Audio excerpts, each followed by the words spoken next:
আসসালামু আলাইকুম ভিউয়ার্স আজকে আমি আপনাদের শিখাবো vMix ইনস্ট্যান্ট রিপ্লে। তো vMix ইনস্ট্যান্ট রিপ্লে কীভাবে করবেন সেটা দেখাচ্ছি। তো vMix ইনস্ট্যান্ট রিপ্লে করার জন্য আমাদের ক্যামেরার প্রয়োজন হবে। তো সেক্ষেত্রে আমার কোনো ক্যামেরা নেই, আমি ডিফল্ট ভিডিও থেকে দেখাচ্ছি কীভাবে আপনারা রিপ্লে সিস্টেমটা চালু করবেন বা রিপ্লে করবেন। তো তার জন্য আপনাদের ফার্স্ট অফ অল দিতে হবে অ্যাড ইনপুট থেকে আপনারা এখান থেকে ক্যামেরা ইনপুট করতে পারবেন। এখানে দেখুন ক্যামেরা অপশন আছে, এখান থেকে আপনার ক্যামেরা ইনপুট করতে পারবেন। আর যদি ক্যামেরা না থাকে সেক্ষেত্রে আমি ভিডিও দিয়ে দেখাচ্ছি যে কীভাবে করব। তো এখানে আসলাম, এখান থেকে আমি একটা ভিডিও নিলাম, তো এটাকে ওপেন করলাম। তো এবার কথা হলো আমি এটাকে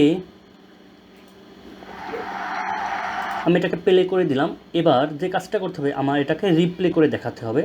তো এর জন্য আমি আবার অ্যাড ইনপুটে আসবো। আসার পর ইনস্ট্যান্ট রিপ্লেতে আসবো।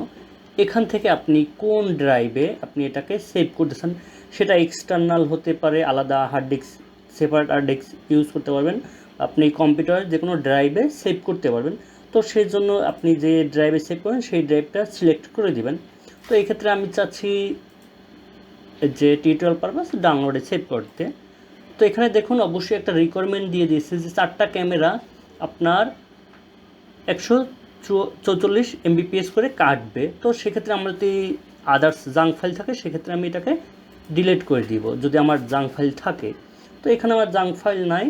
তো তারপরে আপনার এখান থেকে আপনি কয়টা ক্যামেরা রিপ্লে করবেন, 1-এ 1, 2-তে 2, 3-তে 3, 4-এ 4, 4টা ক্যামেরা আপনি টোটালি করতে পারবেন। এখানে আরও 4টা আছে, 8টা যদি আপনাদের আরও ডিফল্ট করতে পারেন। তো আমার কাছে ডিফল্ট একটা থেকে করবো, এই জন্য আমি একটা দেখাচ্ছি, বাকিগুলোকে আমি নান করে দিলাম। এখানে আপনি 8টা ক্যামেরা অ্যাড করতে পারবেন। তো এবার অডিও প্লেব্যাক সোর্স আপনি কোন ক্যামেরা মেন অডিও রাখবেন। তো মেন অডিও আমি ক্যামেরা 1-এ রাখতে পারি, 2-তে রাখতে পারি, যে কোনো একটা রাখলাম। তো রাখার পরে জাস্ট এইটুকুই, আর কিছু করার দরকার নেই আপনাদের।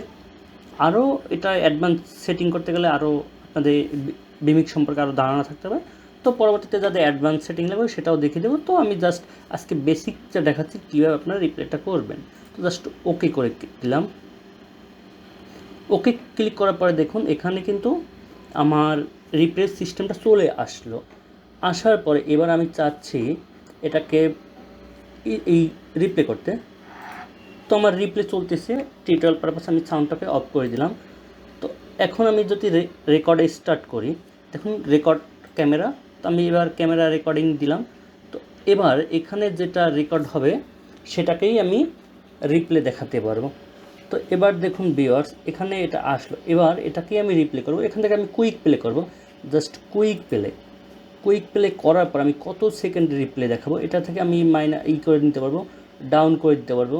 আমি যতটুকু এখানে দেখুন স্পিড আপ ডাউন করে, এখানে আমি এই যে 20 স্পিডে করতেছি, আমি যত স্পিডে চাই সেখান থেকে আমি স্পিড বাড়িয়ে কমিয়ে নিতে পারবো। তারপর আপনি যদি চান ম্যানুয়ালি -5 দেখাবেন বা -10 সেটাও দেখাতে পারবেন। তারপর এটাকে যদি আপনি আরও বড় আকারে সেট করে নেন সেটাও করে নিতে পারবেন। সেক্ষেত্রে আপনার মাল্টিপল মনিটর লাগবে, বা আপনি যদি কাট পিস দেখাতে চান বিভিন্ন জায়গা থেকে কাট পিস, সেক্ষেত্রে সেটাও পারবেন। এখানে কাট পিসের অপশন আছে, সেটাও পারবেন আপনারা। তো এটা হলো vMix ইনস্ট্যান্ট রিপ্লে। তো এটা আরও অ্যাডভান্স সেটিং আছে ভিউয়ার্স, পরবর্তীতে আমি আপনাদের দেখাবো। তো আজকে আমি আপনাদের বেসিকটা দেখালাম। তো আমি আবার সেমভাবে এটাকে প্লে করে দিলাম। এটা সুইচারের মাধ্যমে সবচেয়ে করলে আপনার বেটার আউটপুট পাবেন। তো ভিউয়ার্স এটাই ছিল আজকে মূলত টিউটোরিয়াল। তো যাদের vMix সম্পর্কে আরও জানার আছে অবশ্যই আমার চ্যানেলটা সাবস্ক্রাইব করবেন এবং আমার ফেসবুক পেজটা ফলো দিয়ে রাখবেন। আজকে এই পর্যন্ত, আল্লাহ হাফেজ।